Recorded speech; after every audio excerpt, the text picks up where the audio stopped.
All right, man, sluts and bitches. I got a special guest over here. You already know who I am, anyways. Gaming Despair. Got Crapgamer over here chilling out with me. We're gonna talk about a few topics and then some other things to do a one-on-one with him. Okay, Crapgamer, introduce yourself. Hey, what's up, everybody? Crapgamer. Some of you guys might know me, some of you don't. I do just gaming YouTube, kind of a hobby of mine. I've been doing it kind of, I wouldn't say seriously, but I've been kind of really into it since about 2014. And I have a lot of fun with it. I like sort of the aspect of talking about video games. I'm very passionate about video games. So it's just one of those things that I very much enjoy. And at the end of the day, man, it's just video games. It's not really that serious, but it still is funny and fun to kind of just, take it that next level, just kind of, sometimes you can be antagonistic or whatever and just have, just like sports, just kind of have fun with it as long as you don't take it too far. And that's kind of how I go by this whole thing. I just like to have fun with it and be entertaining. Obviously, I'm definitely not a professional in any kind of aspect or way. I just like to sort of do my own thing and kind of give my own opinions out there. And it seems like some people have the same opinions as me, which, that's cool. But usually I always kind of say I only really speak for myself. And especially when it comes to like the current situation with Xbox and PlayStation, like I never tell anybody what they should spend their own money on. Feel free to spend it however you want. You earned it. You know what I mean? So that's pretty much it. I just like to just go out there and entertain and have some fun. Yeah, definitely. I get what you're saying. What's it called? Brian Carter ended up saying, "What's up, crap?" And what's up, Spear? Yeah, and Ludwig ended up saying, "Rack 'em up." Rack 'em up, dude. Okay, so I wanted to ask you. Okay, I'll cut to the small fries shit real quick.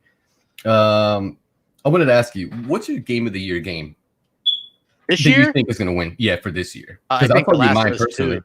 Yeah, same here. Yeah, I think The Last of Us 2 wins hands down. I don't even think it's close, and I think that that's just obviously whenever Naughty Dog comes out with the game, it's going to be in that running. And I just didn't see anything, even though I really like Ghost of Tsushima and Final Fantasy VII Remake. I didn't really see anything that sort of grabbed me, and I think grabbed gamers in general to where they wanted to play that much of it. And I think that game has the all-time highest completion ratio on PlayStation 4, like over 60% or something. It's just insane. Yeah. So, obviously there's controversy around it. For me personally, I went in with no spoilers, no real expectations or anything, but I honestly just couldn't put the game down. It was a fantastic game. Honestly, for PlayStation 4 game, I played on the PS4 Pro, just the level of detail, it looked better than most of the next gen stuff that we've seen so far. So, obviously Naughty Dog are kind of in their own sort of world. They're I think you could either say they're the top or the second best studio in the world. Maybe somebody could make an argument for Rockstar, but I think even if you were trying to make an argument for CD Projekt Red as being the second or above Naughty Dog, I think the recent issues with Cyberpunk really kind of changed that. And I would definitely put Naughty Dog up there because Naughty Dog's last 5 games that they've released all scored 90 plus meta, and they've won multiple Game of the Year awards with those. So honestly, I think it's really safe to say that Naughty Dog is like on top of the world. They're one of the top developers in the world, and they do really extremely good work. So I think that, people should realistically kind of just look at them and just go, hey, that's good job. But everybody just kind of wants to kind of do their own thing or whatever, or think what they want to think. For me personally, if you think something else it won, then that's on you. Like for me personally, I think that that's the game of the year for me personally. But again, it's just opinions. But if you want to get into it, I do think that that's the game that's going to win like this holiday season. And to be honest with you, I completely agree with you. I personally have Naughty Dog kind of like separated from everybody else. It's, like you said, they kind of have their own thing. It's just they're just kind of split on the side. CD Projekt Red, yeah. Let's see how Cyberpunk comes out. Actually, you know what? Now that I think about it, what do you think about Cyberpunk being pushed back? Because, like, for me personally, I think that they should not focus on the lowest common denominator when it comes to making Cyberpunk. What they should do is probably cancel PS4 and Xbox One versions, and then focus on the new architectures for these new consoles. Yeah, you know what? It's sort of unfortunate because here's the thing. I got to be honest when I say this. First-person RPGs are really the last thing on my mind. Like this game, not even on my radar. It's a big hype machine thing. I get it because they did Witcher 3, but For me, I'm not really interested in it, but I do think that, delay a game until it's ready. And obviously there's extenuating circumstances with this game and what's going on in the world right now as well. And all these different, versions that they have to make. I think personally, the launch Xbox One is probably the main culprit for this type of stuff right now, which is very worrying because, believe it or not, I mean, if you launch something on Xbox One, you might think, well, Xbox One S or something. No, you got to launch on that terrible original Xbox One with the ES RAM and all that kind of nonsense, right? So, in general, that's really a piss poor piece of hardware when it's all said and done, and so that's really what's kind of holding them back. Yeah, and that's the thing that's kind of concerning too, especially because the PS5 architecture is so different. And I was talking to a couple engineers, and they were telling me basically that you kind of have to make two separate versions of the game when it comes to PS5 and Xbox Series X, because, like I said, the architectures. Yeah. And, it's difficult. Do developers actually have to work harder when it comes to that because they have to make something different compared to the other thing, or what is it? I think that the problem is you have to get whatever you have as a vision, as long as it's the same developer making it. Like, I understand people probably use Doom as an example, right? Like, Doom launched on, I think, Switch, or maybe it has. I don't remember for sure if it has, but it's a different version. Or I can think of a better explanation. Outer Worlds launched on the Switch, but that was a port, and it wasn't at launch with the other versions, right? And they had to do a lot of things to kind of dumb down the game to get it to run on the Switch, obviously. So the difference between that, which was a totally different port by a different studio, and this is, literally has to be the same game, and it's going to have to run on launch Xbox hardware, which is like the lowest common denominator. So you really have to, like, the part with cross-gen that bothers me, and this even with the games that were announced for PS4 that are going to be obviously held back by being on PS4 as well as PS5, like Horizon Forbidden West and Miles Morales. Those games can look great, and they could be great games. But the bottom line is the fact that they're still on the old hardware and have to run on a base PS4 means that they're going to be held back design-wise. So design-wise, those games are going to be completely held back and not be what they could have been, but they could still be great games. You see what I'm trying to say? Whereas, when it comes to like some of these games that are trying to run, they're very ambitious games like Cyberpunk, I think that game's going to run really bad on PlayStation 4 and Xbox One, and possibly even it could even run bad on the newer consoles. It depends on how optimized it is. Yeah, definitely. Like, I was telling my friend too, because Spider-Man Morales, that's coming out on the PlayStation 4 and the PS5. And the one thing that I ended up asking my friend, the engineer, he ended up saying, well, that they might have to develop the games differently because of the different architectures. So we might see more on the PS5 than we will actually on the PS4. You get what I'm saying? Yeah, I hope it runs good for people that are really looking forward to the game. I know it's unfortunate, but delays are bound to happen, and there's probably going to be even more delays next year to stuff, just due to like pandemic and stuff that's going on. Where some of the stuff was very deep in development before this happened, and so it's probably a little bit easier to work on that like while you're at home.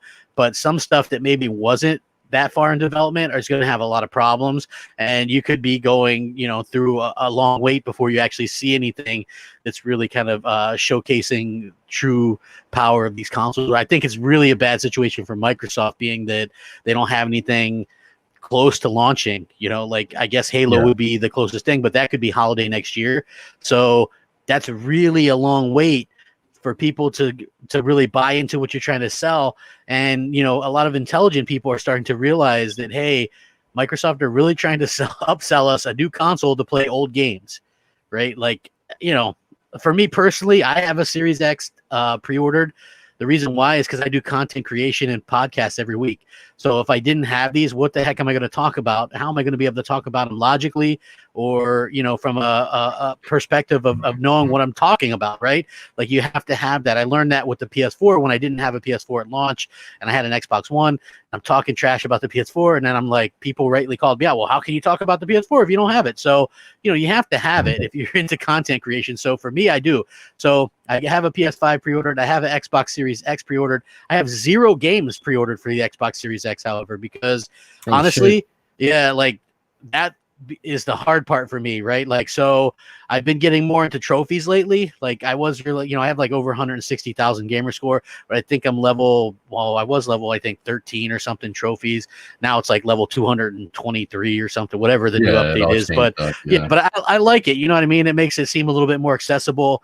And, I like kind of going after the trophies and stuff like that. But so I was thinking about, doing more of the third party stuff on the PS5 next gen, and most of my friends have already left Xbox, years ago. And that, like my teammates, the people that used to play Gears and Call of Duty with me on Xbox, they're mostly on PlayStation now. So realistically, people are like, well, why not get Call of Duty on Xbox? Well, I mean, it has an exclusive mode for a year on PlayStation. Well, why not get Assassin's Creed or Watch Dogs? To be honest, I'm not 100% sold on either of those games on no matter the platform, right? So, yeah. I mean, honestly, I'm probably going to have to get some game on next-gen game on Xbox. I just haven't figured out what it's going to be yet. It could be Watch Dogs or Assassin's Creed, but I have like not a huge high interest of playing either of those right now. So like the games that I'm really interested in playing, it's like Miles Morales and that kind of stuff. So we'll have Like to see how that got. Yeah, exactly. Godfall at launch. I am interested in a new Call of Duty, but like I said, the fact that Sony has a pretty cool looking zombie mode that's exclusive is really appealing to me. You know what I mean? Like like that, I think that's pretty cool. So I really like the campaigns and stuff when it comes to Call of Duty. So I'm looking forward to kind of get into that. And Black Ops was my favorite Call of Duty outside Call of Duty 4. I love that campaign and the story. So I'm glad that this is like a direct sequel to that, because I always hated how they jumped to the future, after the first one. So this is really cool for me to be able to go back and sort of play Black Ops and take off right where the first one left off, because I really like that story. Yeah, gotcha. And you know what? Shout out to King Thrash Gaming, Jesus Jesus Pena, say what up, crap. What's up? What I wanted to say was, crap, I fucking lost my train of thought right now. The thing is that I get what you're trying to say when it comes to the Xbox. The thing is that, you have Nintendo and PlayStation, right? And when you have your consoles, you have, they have their own identity, right? So like Xbox pretty much lost their identity, and I'm just not sure exactly what's going to happen. And I heard some article about like how they're going to use his Xbox USB stick. We can hook it up on your TV where you don't need an Xbox. I don't know if that's true. And what the fuck is up with that? Well, okay, so he was talking sort of like a Chrome stick or whatever. To be honest with you, a lot of this stuff isn't really new sounding. Like I know like a lot of Xbox fans run with this stuff and they go, this is amazing stuff. Microsoft are really going, they're playing the long game here, and consoles are on the way out. And then I'm just like, this article just came up like literally 20 minutes ago about how the PlayStation 5 pre-orders were like 4 times the amount than PS4 in 4 weeks. Like in 12 hours, the PS5 had more pre-orders than the PS4 did in 4 weeks, right? This thing is on track to sell 200 million consoles, okay? So you can't sit there and tell me consoles are on the way out and then have the record-selling pre-orders and pre-sales of this thing the way it's going and the hype for this, and tell me consoles are on the way out and that Microsoft are making the right moves. Microsoft, in fact, aren't making the right moves. And I keep saying this. Microsoft had done some nice things, okay? But to me, their focus has been more on PC gaming and streaming than it has been on the console, right? It's so convoluted, right? You see Xbox Game Pass on Twitter or wherever. It's like you have to read the fine print on the games now. It's like, this game's on iOS, console, and PC. This game's only on console. This game's on PC and iOS, right? It's like, it's so convoluted and difficult. Like, damn, people just want to play great games on the console. Like, I do not understand how, Microsoft, they would fix the game problem first. That should have been the first thing that they did. People had a bad taste in their mouth since 2015 when they canceled Scalebound and Phantom Dust and Fable Legends and closed down those studios. Like, they had that's a game problem. That's a leadership problem. People want to see that you can get that right before you can get, all this other crap right. I've never seen, or it's super minority that have said, I want to play my games on the toilet on the phone, or you know what I'm saying? Or like, I've never seen that. I've never seen it, because handhelds have been a thing for a while now, right? Like people could get a 3DS, people could get a Switch, people could get a Vita, and those things were not super popular. Like, I mean, I know some of the Nintendo stuff sold really well, but in the grand scheme of things, I just think if you're a mobile gamer, there's a certain type of game that you're going to play. And those are going to be like those games that are strictly designed for that you're going to download, and it's not going to be required an internet connection and things like this. And I've never seen so much arguments for game streaming that I've seen now that like Microsoft does it. Okay. And I always bring back and I go, listen, I think that game streaming sucks. I don't want to see it succeed. Right. I feel like that's what these companies kind of want, because then we own nothing.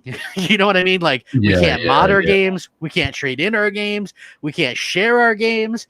You can't do nothing. You got to have a constant internet connection. Then it brings back regardless if you're playing multiplayer, even if they are run on servers, you're basically peer-to-peer, because it comes down to who has the better internet connection. And I can tell you right now, I'm never going to have the better internet connection. So effectively, that would take me out of competitive gaming completely if that was ever the case. So I don't want to see these things do well, the game streaming stuff. I like it that Sony kind of it's just this option that's been there this whole gen, basically. But, Sony's done, they had PS Now in Blu-ray players.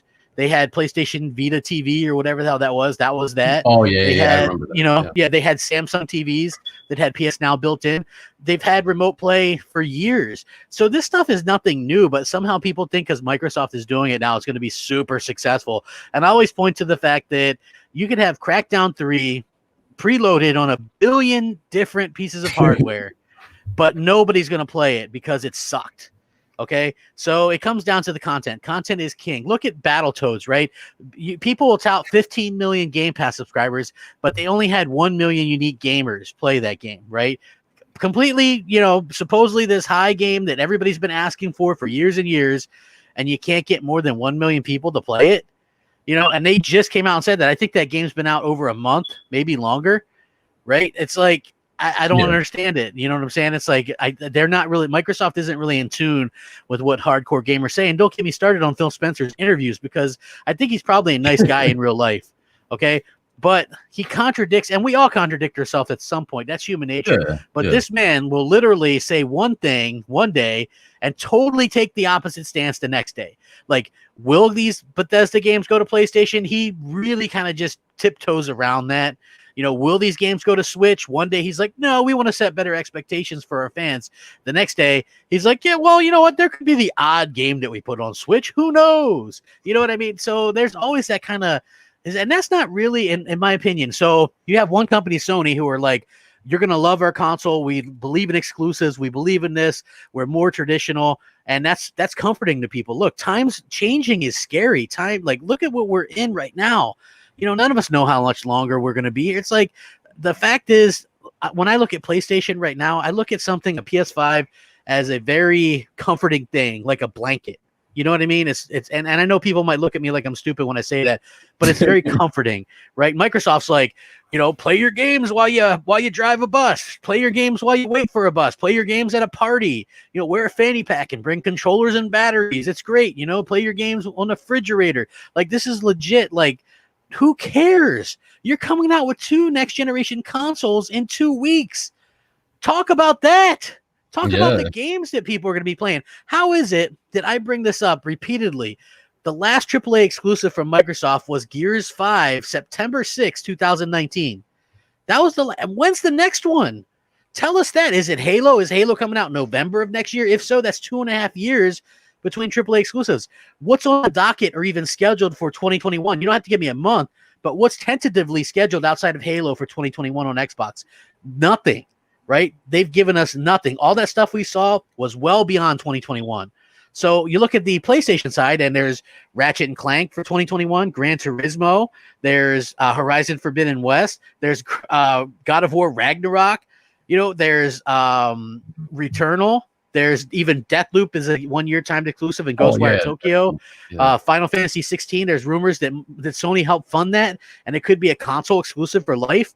And it's very far ahead in development. That could be a thing that comes out next year. There's Kenya Bridge. Yeah, Kenna Bridge of Spirits. Again, Yeah. there's all these games that are scheduled tentatively for 2021 Destruction All Stars. Now that's a free thing we're gonna get for PlayStation Plus now. Yeah, You know, February. I had that pre-ordered, but to me, listen, I know a lot of people will go, well, he's damage controlling this, but look, you had this game that hardly anybody was interested in because of, you know, all the other games coming out, right? It would have got lost in the shuffle. It would have been dead like Bleeding Edge. Okay. Now this game has a serious chance to be the next Rocket League. You know, this game looks like a cross between Rocket League and Overwatch, and you have a game that is going to have the opportunity to have a huge install base right away now. And that's what this game's all about. You know, it's really a service type game. And the thing that always got me about this, why I pre-ordered this game originally, was everybody goes, PlayStation only does these over-the-shoulder third-person action games. They never do multiplayer. They never do anything different. It's the same template. And then when they announce this game like this, right, everybody just kind of, you know, shrugs and goes, you know, to me, it's like, which one is it? Do you want them to just do the over-the-shoulder adventure games, or do you want them to mix it up and throw in some of this other stuff? You can't really have it both ways. You know, like either you're going to support that or you're not. There's a reason why they do the over-the-shoulder adventure games, is because they're damn good at it and they sell extremely well. You know, so I think this is a really brilliant plan for them to do this. It makes sense. Again, I'm not advocating them putting their games day and date on PlayStation Plus or PlayStation Now, because I feel like that devalues the games. And, you know, I don't want a bunch of things with microtransactions. I understand that Destruction All Stars does have microtransactions, just the type of game that it is. But that's all the more reason for it to be in PlayStation Plus to begin with. Yeah, I mean, I don't think that games will go on, you know, to PlayStation Now. PlayStation Now day and date, because I think it would be a hard selling point. Plus, you know, I've noticed that a lot of the hardcore, you know, PlayStation guys that actually, you know, not the casuals, they actually spend money on the games, and it helps the developers get more money, right? And with that more money, you know, they can create more games, and you know, keep getting that. And then, you know, it is what it is. And then I'm just not sure about this whole Game Pass thing, and it just doesn't make any sense to me. Listen, I like, if you the minute you say anything negative about Game Pass, people freak out on you, right? Yeah, I know. That's just a fact. They freak out and go, "Well, it's the best value in gaming." So I'll say, okay, it is a very good value for a certain type of gamer. Wait, hold on. I agree to that. Hold on, crap. Let me just say one thing. I have PlayStation Now, right? I subscribe to it for $59.99, and it's not a bad value at all. I think it's a great value. You got 800 games, and then 300 of them you can download to your PS4. So I think they actually have a lot of the same games, I've noticed, because I've looked at both.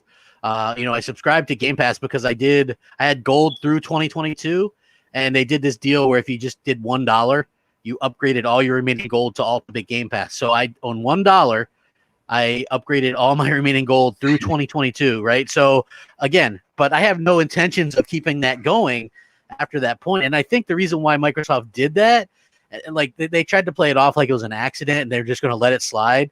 I mean, they're smart, because they knew they weren't going to have any real games coming out till after that point, around that time, probably after 2022. So you have people locked in regardless. And, you know, it makes it look good to investors. You can come out and announce how many subscribers you have. My point with that is that and I will even give you this one. I'll say that right now, for the foreseeable future, PlayStation Now is actually the better value, because it's half the price and there's actually more games and more content. And a lot of the content's the same. The big perk to Game Pass was supposed to be the big AAA day and date releases, which there haven't already been any for the last year plus. So I think that really kind of swings it in favor of PS Now for right now. The other thing is the type of games that go in there. Like, it seems like they're just willing to put in anything that's half finished. Even Phil Spencer said they were discussing possibly releasing Halo in pieces. You know, like, look, Sea of Thieves. What do you mean? Like release the campaign first if it was ready, or release the multiplayer first if it was ready, and then the rest later when it was done. Like he recently just said that, like, that's something that they're talking about. So, you know, I think they're panicking, they're worried. Clearly the no game situation is it's taking it to the whole nother level. Like, I get a kick out of this stuff, and, you know, like, I follow J-Dubs and we're good friends, and he trolls and I troll a little bit here and there on Twitter, but I saw people trolling about packaging for PS5 and Xbox Series X today. That's what it's come down to. It went from talking about power to games to, pixels to, now it's down to packaging. Okay. Like this is the thing that we're talking. And I thought it was a joke, but no, people are honestly talking packaging. And it honestly just kind of boggles my mind because one thing that hasn't changed for me, like I know a lot of people want to say I flip flop or whatever.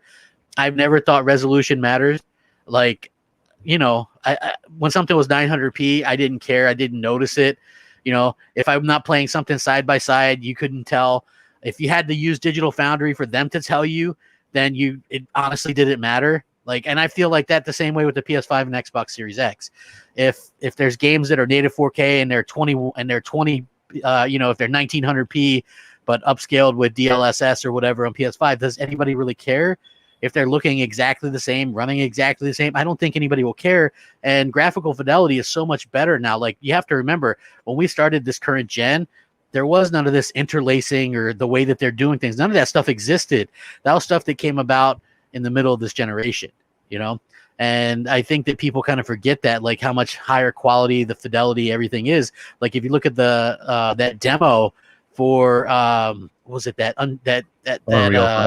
Unreal Engine 5? Yeah, like nobody knew. Everybody thought that was 4K, but they so happened to be 1440p using DLSS, like machine learning, which made it look 4K.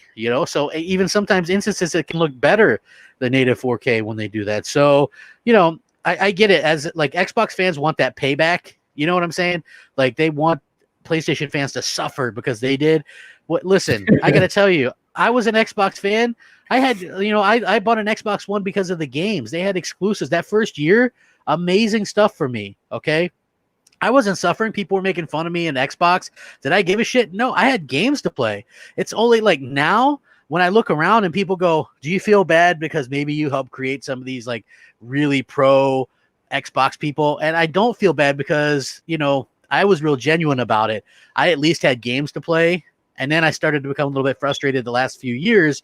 But I believed in what they were selling, especially with like the Xbox One X. And, I really thought Phil was going to deliver on the games and stuff like that. And they didn't, unfortunately.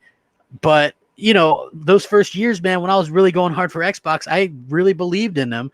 And I had good games to play, man. I was playing Titanfall and, the Forza Horizons and, I was playing some cool stuff and I was enjoying myself. And now it's like I look at some of the pro Xbox people, and it's not a knock on anyone in particular. And I'm like, what the hell are they cheering about? They literally got nothing for the last year, and it looks like they're going to have to go a full another year with nothing. What the hell is there to be happy about? Okay, like none of us like it's the hearing now that really matters. Okay, like you don't even have anything scheduled for 2021 outside of possibly Halo, which rumored could be delayed into 2022. So at least I had happiness of playing some great games at that time when I was sitting there going hard and people were making fun of me because I was pro Xbox and stuff like that, and then like slowly but surely I started to sort of see, and you can see Phil Spencer's comments are sort of piling up on him now. Like it's easy to show he says one thing in one interview, changes it in the other interview, right? Like day and night. And it's easy to sort of see that. And for me personally, I think, hey, that's good because I feel like that they should, and not just him. Like if Jim Bryant says something, like they were very confusing on the whole "we believe in generations" thing, right? Like they should have been called out for that. Good, because you can't lead. And they could have announced it. Some of those games were PS4 months ago when they did that original thing, but they wanted people to believe that those were only PS5 games to sell PS5s. Okay, so that was kind of messed up on their part. No company is perfect. Again, Sony with the whole recording people, allowing people to record the chat for 5 minutes or whatever. I don't agree with that. Like none of these companies are perfect. I just feel like when it comes to the actual gaming side of things, Sony understands and does things a lot better. They really go out of their way to kind of listen to fans. You can just look at the stuff that was recently announced, and it's like they do things differently. And it's so funny to me because the Xbox side were so paranoid that PlayStation wasn't going to have backwards compatibility. How come they're not pushing this? How come they're not talking about backwards compatibility? And I'm like, they said that 99% of the games were going to be backwards compatible months ago. And they're like, but we haven't seen it. And I'm like, because they have new games to show off. You do understand that that's why they're not showing the old stuff and focusing on old stuff, because the whole reason to upgrade isn't old stuff. It's new stuff. Like they don't get it. Okay, and that to me is a little bit disheartening that you have people out there that sort of don't get why Sony and Microsoft are like companies going in completely different directions. And again, it's like it gets so funny to see people go, well, this time it's going to be different. This time Microsoft is going It to reminds outsell. me. It reminds me of when Phil Spencer ended up saying that Sony and Nintendo weren't their competition. It was going to be Amazon and Google. Oh, Yeah, I like, mean, God. listen, Stadia is probably going to be out of business in 2 years. Nobody uses that. They were giving it away during a pandemic and nobody wanted it. People would rather go out and they were buying consoles at a record pace. Okay. So for me personally, I think that they probably predicted that game streaming would be a little bit bigger than it, or a lot bigger than it actually is. Turns out people want to own their stuff. Who knew, right? Like they don't want to be forced to play online and stuff like that. So they're having a hard time kind of finding a place for this. And, so even the only people that I've ever seen really talk about like xCloud or game streaming have been influencers who got free stuff. They got the free phones and the free Game Pass and all that kind of stuff. And then they're like, even though I hated all this stuff in the past, thanks to Microsoft giving me this $1,300 phone and free Game Pass for life, I now love it. It's great. Here's a picture. Here's a video of me playing on my phone right next to my router under perfect condition, and it's flawless. I mean, ignore the lag on the screen. This is really great. I can't wait to play this. And then nobody plays it, after that point. It's like a novelty type thing. So, for me personally, I think that the whole game streaming stuff, and I ask this again, who is demanding all this stuff? You have Amazon that's going to do game streaming. You have Apple is going to do game streaming. You have Stadia is doing game streaming. Sony's doing game streaming. Microsoft's doing game streaming. I think, what is that? There's another company that does game streaming, and also rumors that Walmart wants to get in. Like, who? Oh yeah, where is the that's so much supply and no demand. Like, I don't understand where's the demand for this stuff? I don't really see that because, like I said, my wife, she plays on the phone, but she plays little free phone games, and there's a million free-to-play games on the phone. Okay, my mom, she plays phone games, but it's like that little Candy Crush stuff or whatever, Balloon Pop, right? It's free stuff. They're not going to pay $180 a year for Game Pass to stream stuff. They don't want to play Gears of War 5.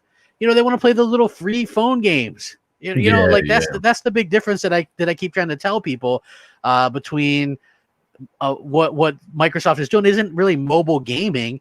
It's something else completely. And I don't think the ability to have that stuff on a TV app or whatever is going to mean much because we've already seen that fail time and time again. So for me personally, I think that stuff's going to die out pretty quick.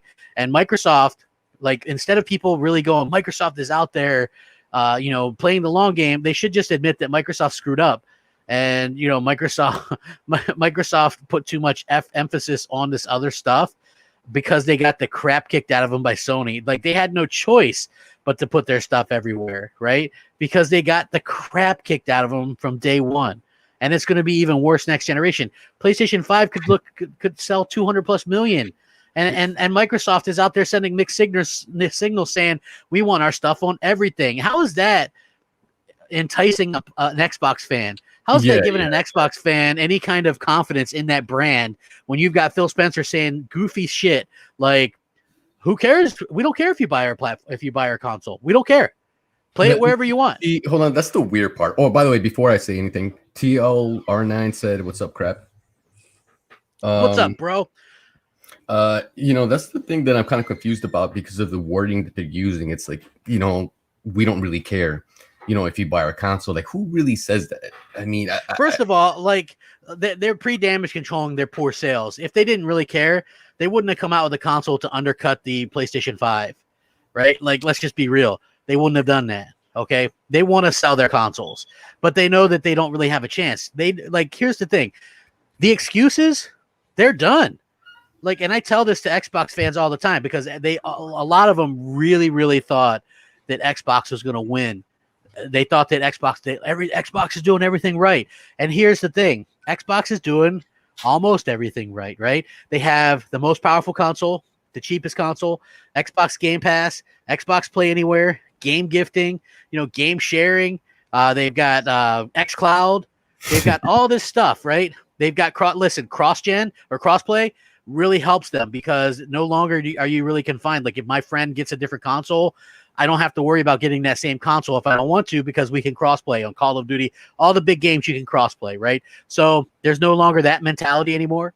Yet here we are, and PlayStation is breaking records still, and Xbox isn't. You know, like Xbox Yeah. isn't like there's hardly any hype around Xbox. So what does that mean? Like, what's the next excuse? Because people tell me that exclusives don't matter and that I'm a fanboy for saying they do and that I shouldn't care about exclusives.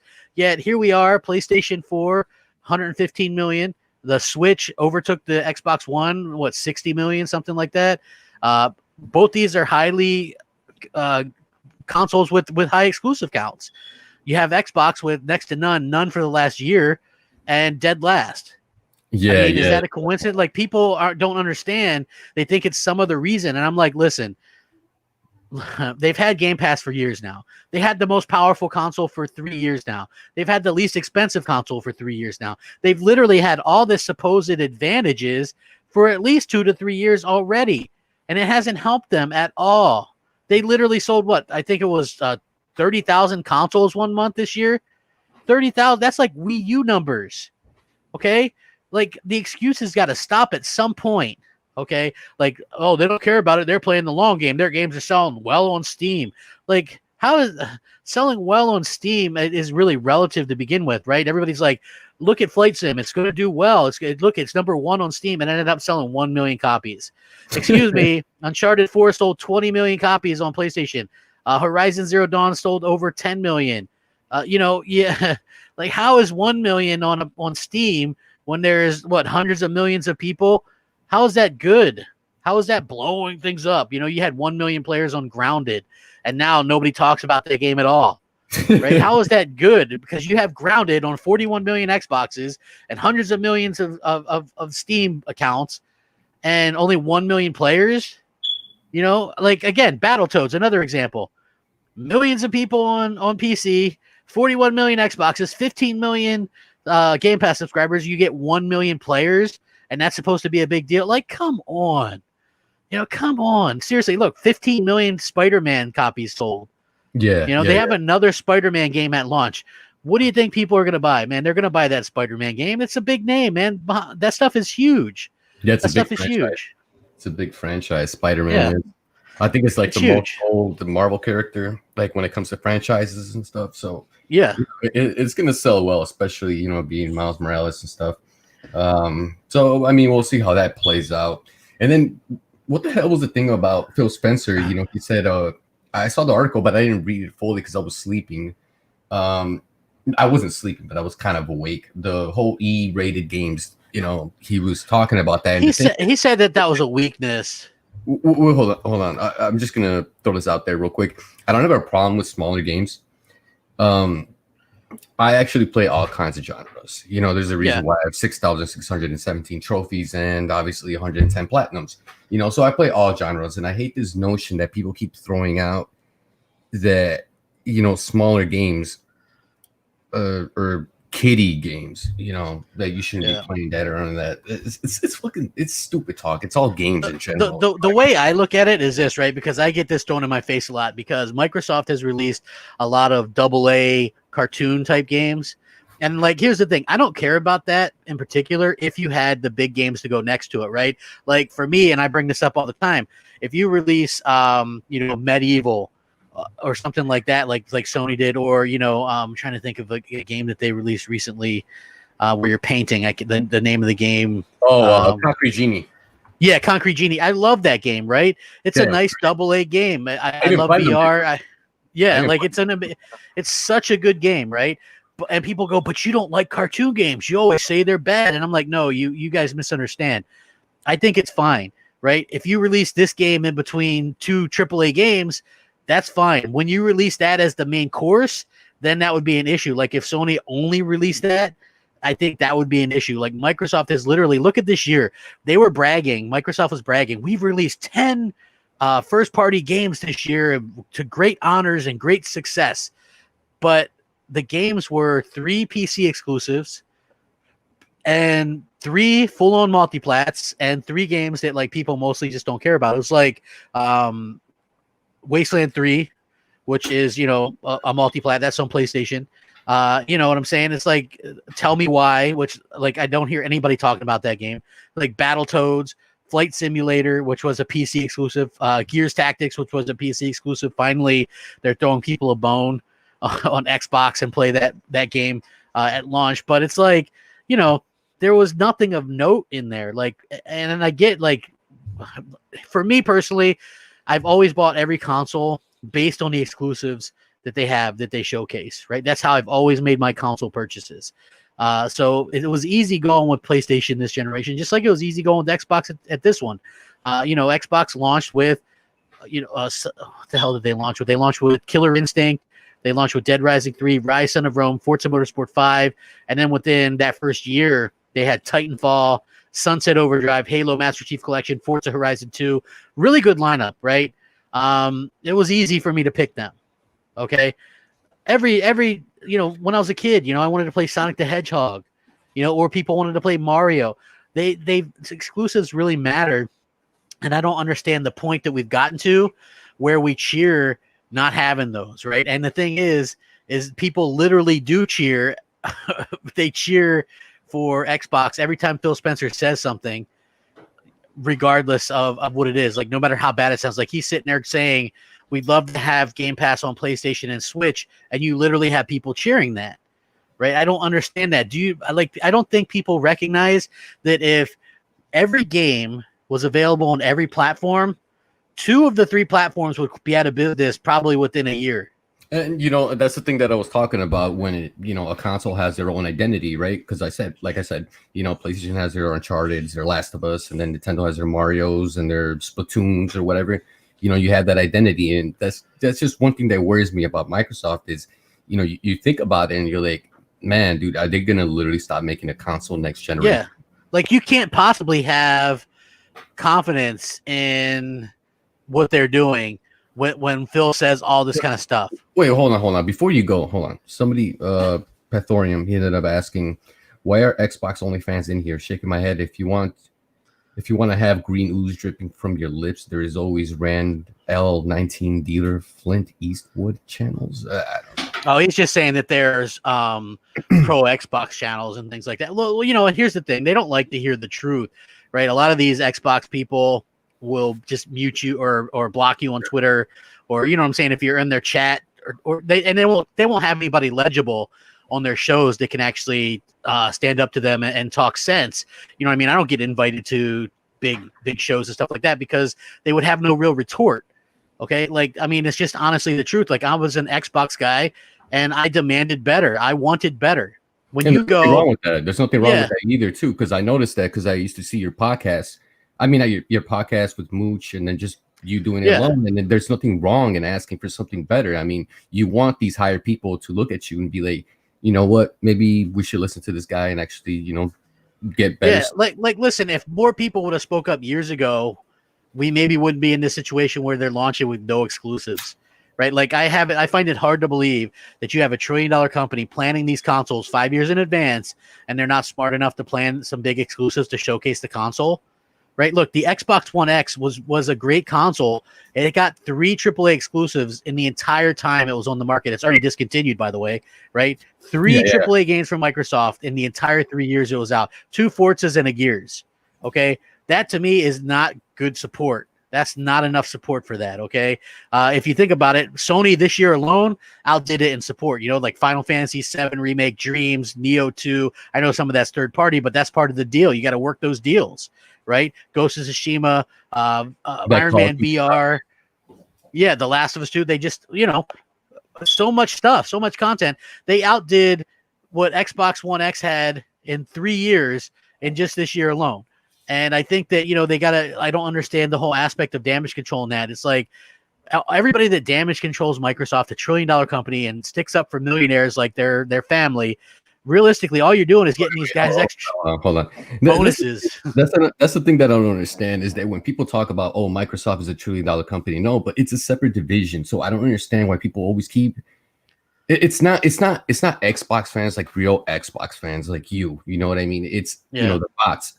that keep talking about the money. I mean, it's not like you're gaining anything in your pocket anyway. So I don't understand why this conversation about money keeps going on. Yeah, like listen, I don't feel like Microsoft is in it for the long haul. I feel like if it doesn't work out with their whole services avenue, then they'll probably just go completely third party and put things everywhere. Like it's already everywhere. The only places it's really not is PlayStation, right? Let's just be real. So they're only one step away from that, So I don't think people understand what happens when there's no competition. Look at Madden. Madden. Yeah, I got you. It's true, man. Or if you're a wrestling fan, WWE, when that was the only game in town, wrestling got really bad for a while. Yeah. I get what you're saying. I'm just saying you got to have. Oh, what the hell? Ways. Xbox was charging $60 a year for online only. Sony came out and did $60 a year and you got games involved. That forced Microsoft to do it. Okay. Microsoft was doing Game Pass and letting you download games. Sony had to compromise and start allowing you to download games with PS Plus or PS Now. Like it helps each other out. Like people don't understand that. If there's a price cut on one, there's a price cut on the other. Microsoft having a $299 console probably forced Sony to do a $399 console, right? Yeah. Like it's competition. Yeah. Only problem is that there's not much competition. Oh, you're breaking up a little bit, by the way. Sorry, yeah, I was coughing. What was I gonna say? For you guys in the chat, if you guys don't know, CD Keys right now has PlayStation Plus for a year for $31 and some change. So if you guys want to do that instead of paying $59.99, you guys will be good.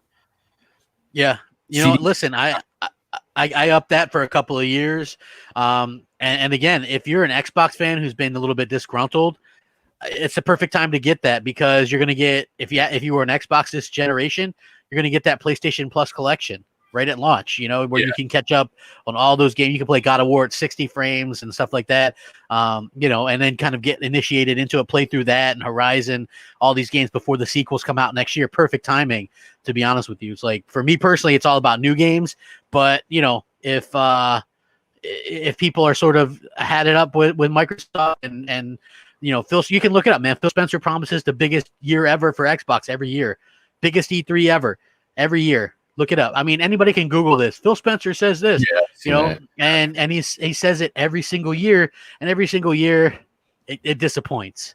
And that's the thing too. The thing that is concerning to me is that pretty much like what I see, what's coming from the Xbox side is that all they're focusing pretty much is on backward compat games because obviously they don't have anything coming out that's new on like PlayStation. Yeah, and that's concerning because sometimes when we buy our new consoles, it's because we want to see the new things coming out, right? And I don't understand what the hell they're doing or what they're thinking. I know they just bought Bethesda. I don't know if it's a good purchase or not. I mean, I do like Arcane Studios, even though they're not Bethesda. They're, like a branch off it. And Tango games with Evil Within and stuff like that. Those were good. But I don't know, man. I'm not even sure. And to be honest with you, I'm not even sure how the fuck they're going to make their money back if they just keep it on Game Pass or like just on Xbox and PC alone. Because, well, I think probably would just be over years and years of time. You know what I mean? Like eventually they would make it back, but it would just take years and years to do. Like people don't understand. Microsoft always compares themselves to Netflix, like they want to be the Netflix of gaming or whatever, but they don't realize that Netflix last year made $2 billion. When you compare that to what the PlayStation brand made last quarter, almost $6 billion. Okay. And the reason is because technically Netflix has 155 plus million subscribers. So you think, man, that's a lot of money, but you got to understand when you're doing the next Netflix style of that, you always are in the hole trying to constantly feed that with content because you've got to keep getting subscribers and you got to keep subscribers happy. So that 7.5 billion they spend on Bethesda, you got to catch up to that before you can make any revenue. So they're already in the whole 7.5 billion, another 500 million for Halo development, another 300 million for Gears 5 development. People don't understand that that's how it works.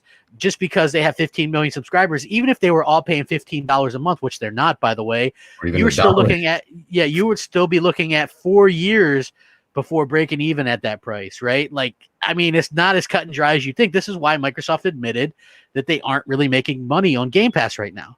And I personally don't care about their money. If you're happy with that stuff, then fine. But I will say this, we're seeing a huge split in game sales for PlayStation 4 versus Xbox One. And it's not just because there's a huge gulf in numbers of PS4s versus Xbox One sold. It's because people aren't buying games on Xbox One anymore. They're saying, well, I'll wait for Game Pass, right? Look at, I think it was Tony Hawk did almost 75% sales on PS4. It's incredible the amount of sales that are going on PlayStation 4 compared to Xbox. At some point, if this continues to happen, you might even see developers ditch Xbox altogether and just make their stuff available on PlayStation because they're actually buying the content. So, you know, like I get it. Like people think that Game Pass is a value, but they don't see the negative and just going, I'll wait for that game on Game Pass. Look at the people that already are saying that with Cyberpunk, okay? This game costs over $100 million to make. They're probably expecting huge sales on Xbox platforms, right? Huge sales.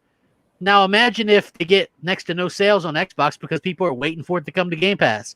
That's really going to hurt CD Projekt Red in the long run.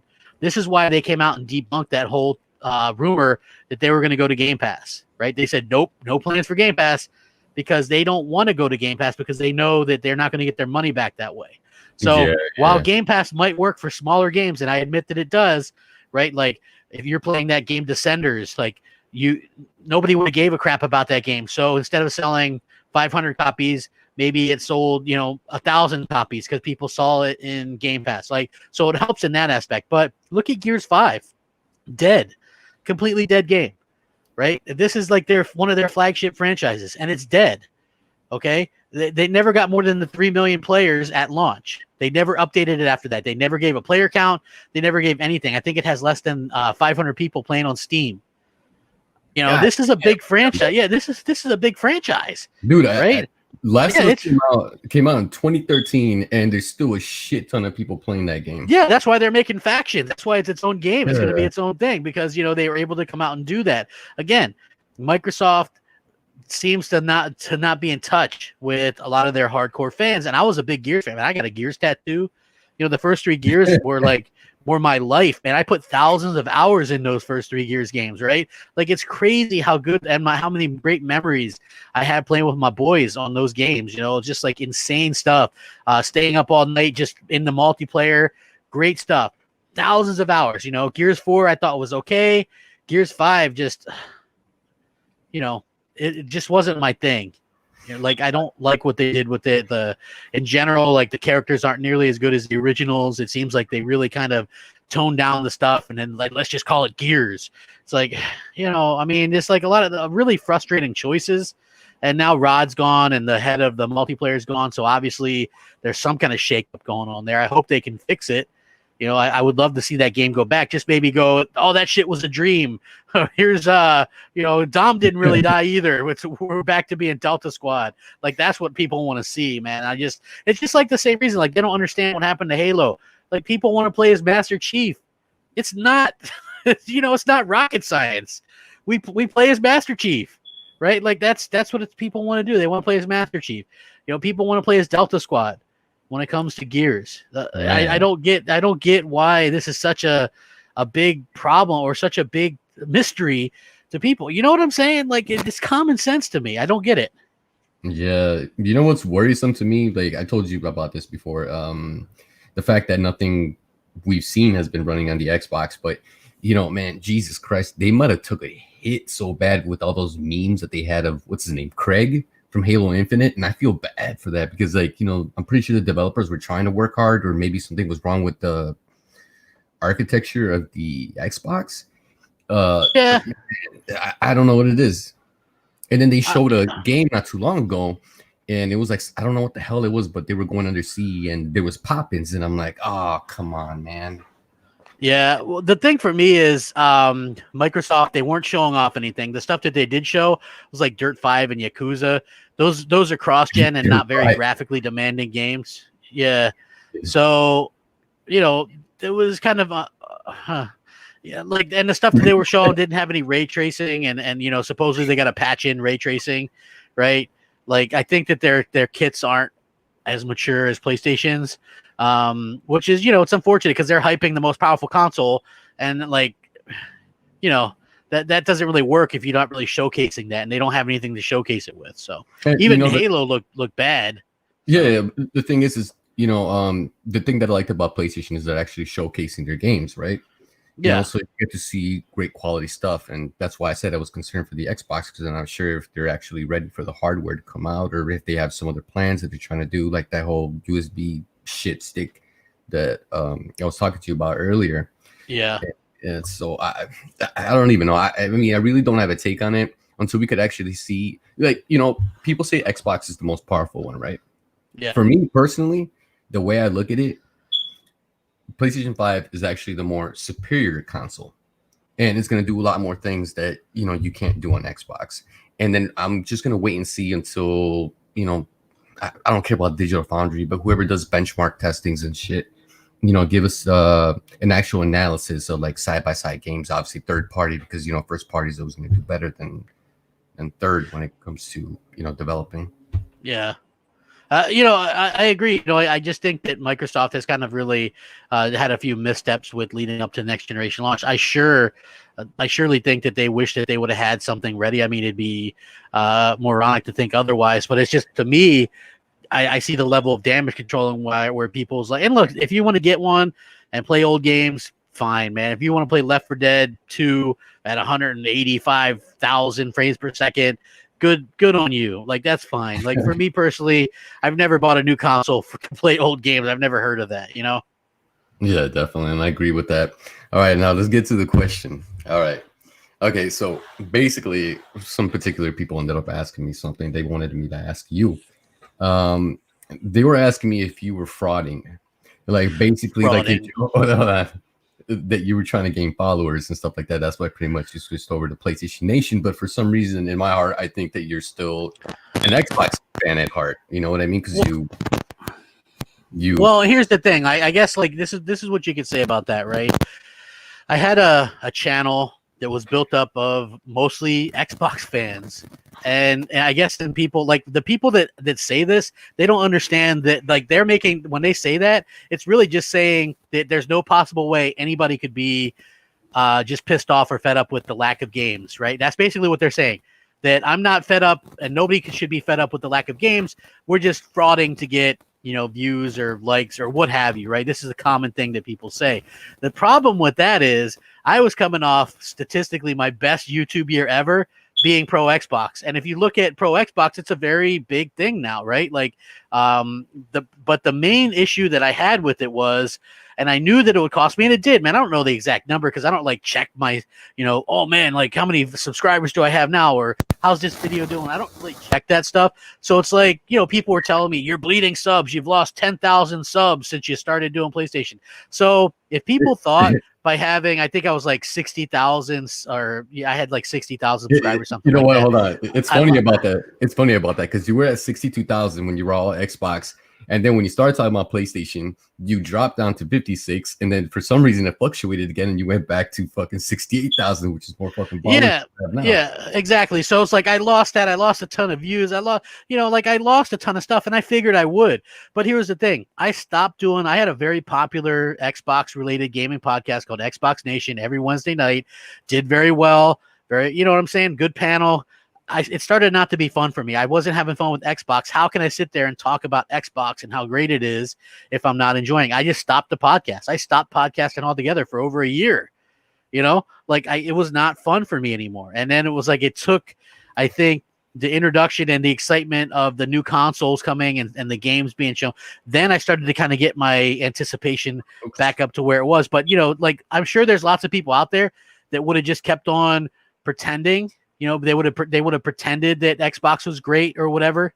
You know, and I feel like for me personally, I didn't want to do that. I like to entertain, and you know, and I like to be entertaining. And you know, like I said, I'm not a professional or anything like that. if people want to come to laugh at the videos or the titles or whatever, that's fine. But, at the same time, I've learned a lot in terms of the technical aspects of video games and PCs and stuff like that, so I can better relay the material that I'm talking about. I've totally redone how I do videos, and from the ground up, and people started to notice. And that was, something that I didn't expect.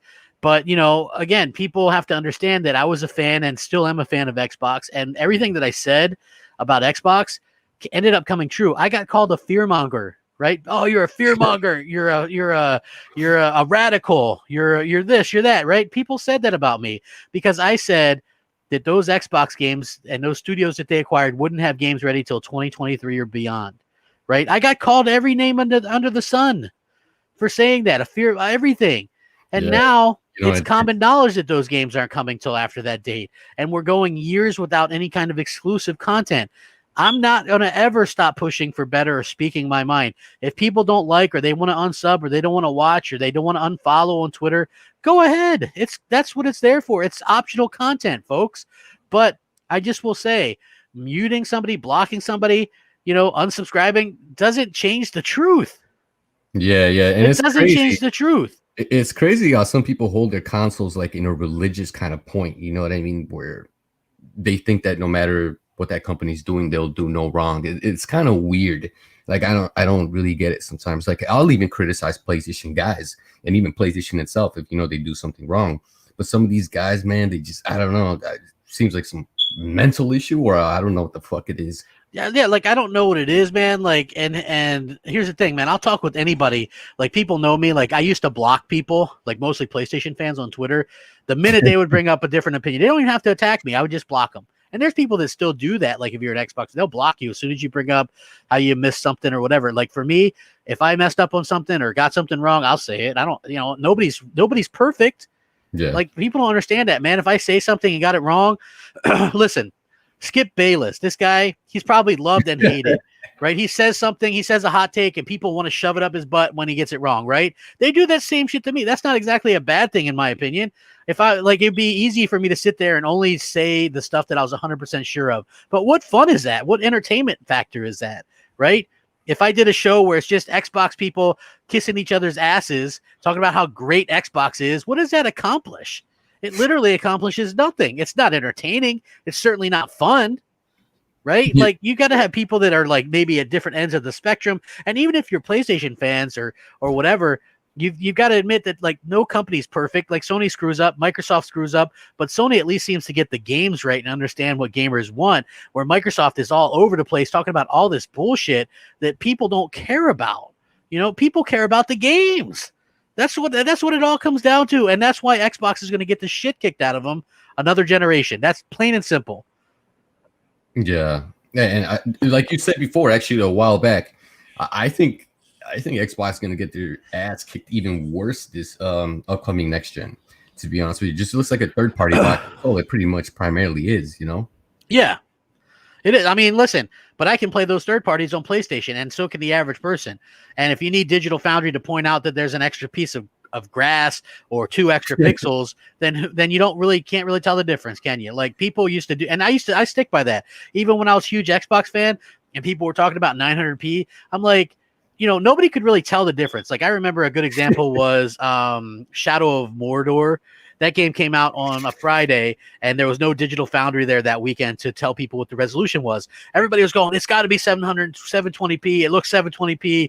Well, it turns out it was like 900p, right? So people clearly, for the most part, can't tell, and now with all the DLSS and all that kind of stuff, it's even less relevant than it was before. So that stuff means absolutely nothing to the average gamer.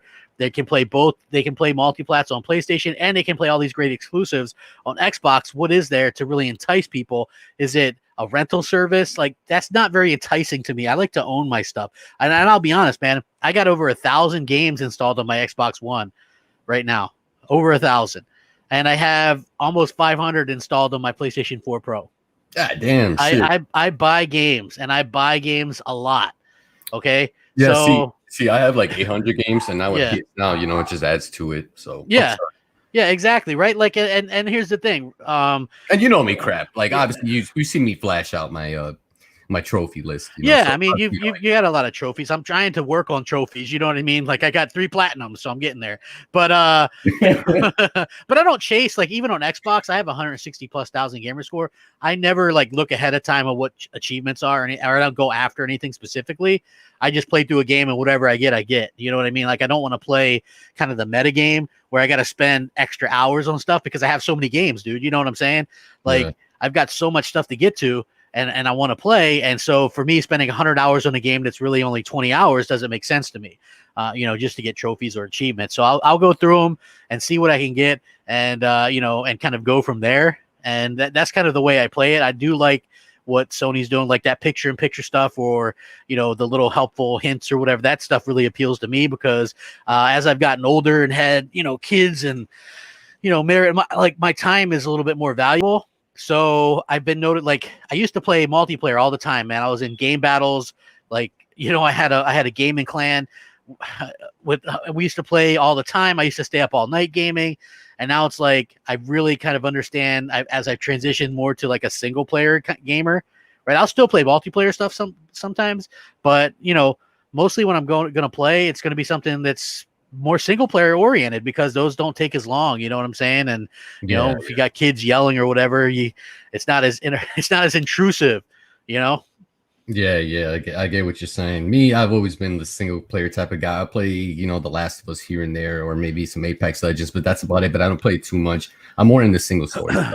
I mean, an interesting fact is, like, my wife, she's not a gamer. I mean, she loves Animal Crossing.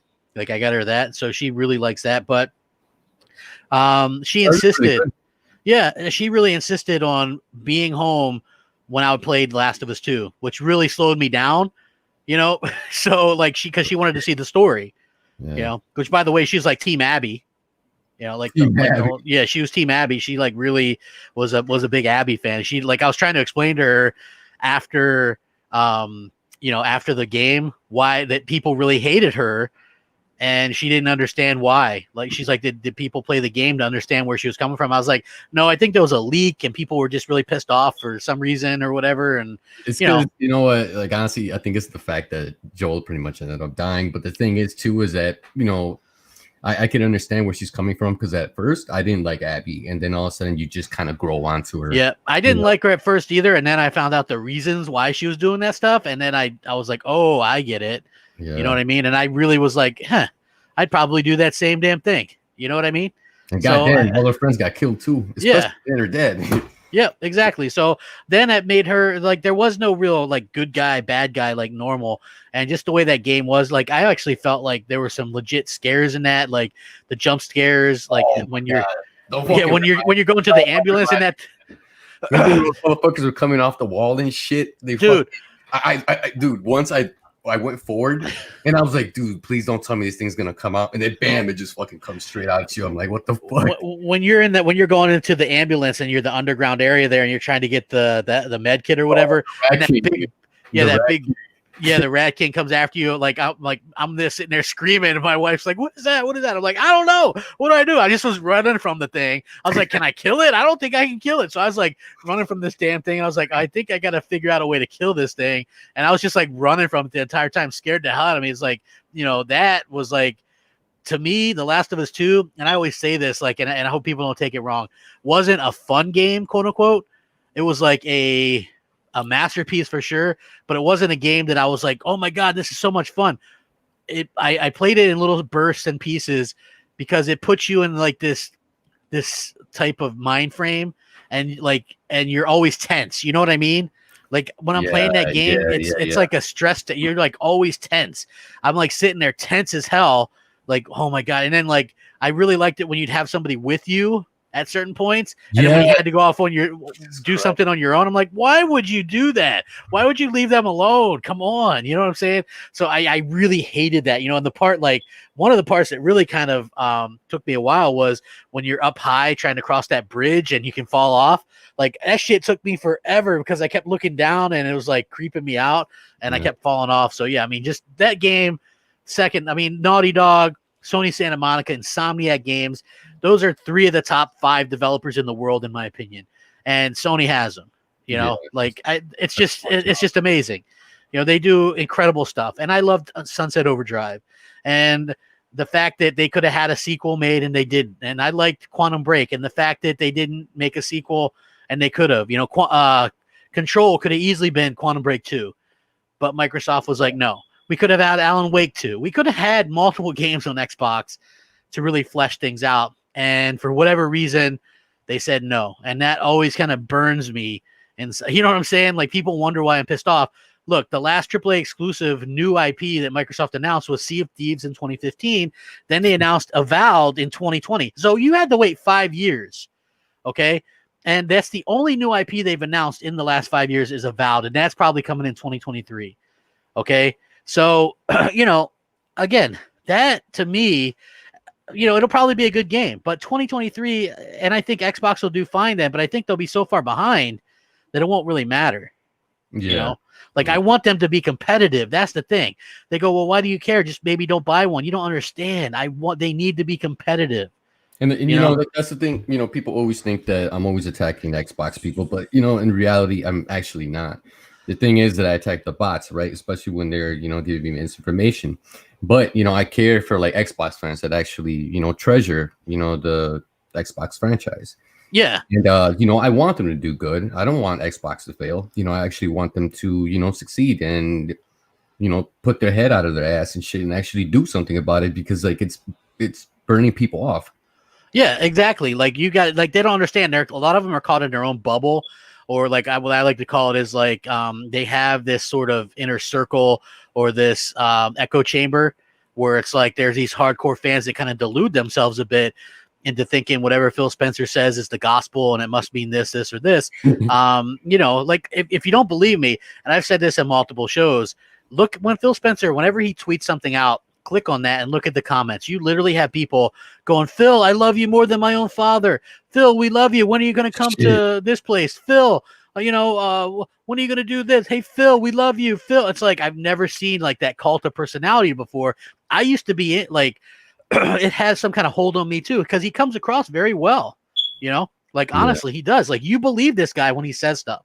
Okay. He wears his gaming shirt, right, with his blazer over top of it. And you know what I'm saying? He comes across very extremely well and well spoken, and like, you know, oh, we're all pro gamer and this, and then like just a lot of the stuff that he says is kind of off-putting or directly contradictory of things that he said previously. And that sort of catches up to you. And I get it. Maybe some of that stuff was stuff that he said early on, but you have to believe. Why doesn't he just come out and say, yeah, we want to sell our console? Like, that's not giving me confidence that they're like, we don't care. You know, like, again, that's not really giving me confidence, you know? Yeah, I definitely agree with what you're saying. Well, I mean, I guess that's pretty much it for right now. Hopefully, I can do it one day too. Huh? For sure, man. Absolutely, dude. I had a good time. All right, man. I appreciate you coming on, man.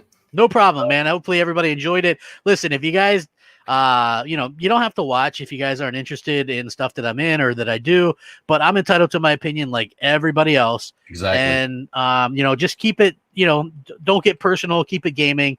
And, you know, it's all fine. You guys I'll even talk with you guys, debate you guys, whatever you want. It doesn't matter to me because I don't shut others up when it comes to their opinions, but at least have some kind of, you know, bring something to the debate that's factual, that can actually argue with the things that I say, because the things that I've said, like they've only had the only AAA IP that they've announced it's new since Sea of Thieves in the last 5 years is Avowed. Like, that's factual. The last AAA that they've released was Gears of War, September 6, 2019. That's factual. The next one is supposedly Halo at the end of 2021. Those are factual statements that I'm making, that because you disagree or because you think that I hate Xbox, you can't just go, oh, this guy sucks, or I hate his voice, or whatever. Like, that's not a retort. Give me a retort as to what I'm saying is being wrong, right? Because nothing I'm saying is actually wrong. Like, I think the Xbox Series X sounds like a hell of a console, right? But it has no reason to buy one for the average person at all. There's no reason to buy one. And that's factual, right? Old games are not a reason to buy one. But if you want to get one, I'm not telling you not to, because spend your money how you want. But other than that, man, hopefully you guys are all staying safe, happy, and healthy. Game on and all that kind of stuff. Rack them up. We'll catch you guys later. Rack them up. Peace. Later.